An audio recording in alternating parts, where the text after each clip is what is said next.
I'd now like to give the floor to Mr. Farage. There's a very bad case of denial in this chamber this morning, a total refusal to accept that the euro project is failing. Greece is on the verge of a default. The bailout fund is creaking. The credibility of the European Central Bank itself now being called into question. It's all on the verge of going belly up. And yet, when the credit ratings agencies tell the truth, you try and pretend it's not happening. In fact, Mr. Brok and others were suggesting that it's all some dastardly plot by the Americans and the British and the Anglo-Saxon markets to bring down the euro. The agencies are nothing more than the canary in the mine. They're telling you the truth. And please listen to Standard & Poor when they say that austerity alone will not work.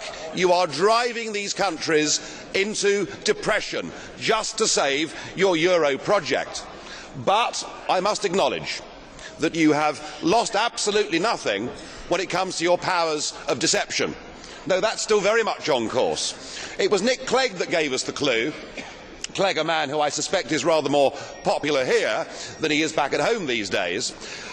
Clegg was asked, should there be a referendum on the forthcoming treaty? He said, oh no, there's no need for that, because it's all going to be folded in to the existing treaties. And I thought, what the dickens is he talking about? Well, now I've learnt. Mr. Cohn-Bendit made it clear it's to be the community method, it's to be legislation where you know you've got a majority in this Parliament and you know under qualified majority in the Council you can get everything through. And why are you doing it this way? Well, it's simple, isn't it? It's to avoid referendums. Because you know if a treaty was put to Ireland and many other countries, the answer would be no. The peoples of Europe do not want this pseudo-monetarist package. The peoples of Europe need, particularly in the case of the South, to get out of the euro, to have devaluation and a chance to re-establish themselves again. You are denying them that chance. And by pushing the community method, you are destroying democracy in Europe. I hope you're all very proud of yourselves. Today we are discussing this international agreement as part, and only as a specific part, of a wide-ranging and comprehensive approach for stronger discipline, increased convergence, reinforced coordination and governance, particularly in the euro area. We must also keep in mind that this agreement is an essential element of a larger package of action to respond to the sovereign debt crisis, including a strengthened and anticipated European stability mechanism, which is urgently needed for the stability and coherence of the euro area. The Commission has always considered that these new norms should be enshrined in the current treaties, the Lisbon Treaty. For the reasons you all know, because unanimity between Member States was not possible, this could not happen. The heads of state and government therefore took the decision to proceed with this international agreement, or, as some prefer to say, international treaty. First, together we are firmly opposing attempts to develop new institutional setups.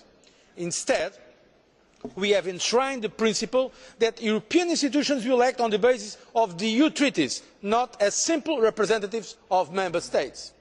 Second, together we are rejecting drafting that could have established parallel intergovernmental coordination of economic policy outside the European Union framework.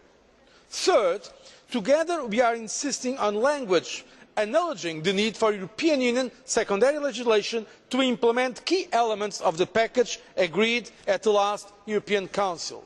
And fourth, together we are proposing a strong integration clause into the draft, which requires that within 5 years at the maximum the necessary steps are taken to integrate the substance of the agreement into the legal framework of the Union. This agreement, if these rules are respected, can be an important tool in building a solid stability and growth agenda based on the Europe 2020 strategy and also on the roadmap presented by the Commission. Noting that from a legal point of view this is an intergovernmental agreement, I hope that all Member States understand that politically, for its successful ratification and implementation, it needs the support of the European institutions, namely the European Commission, the European Central Bank and of course this European Parliament. I thank you for your attention.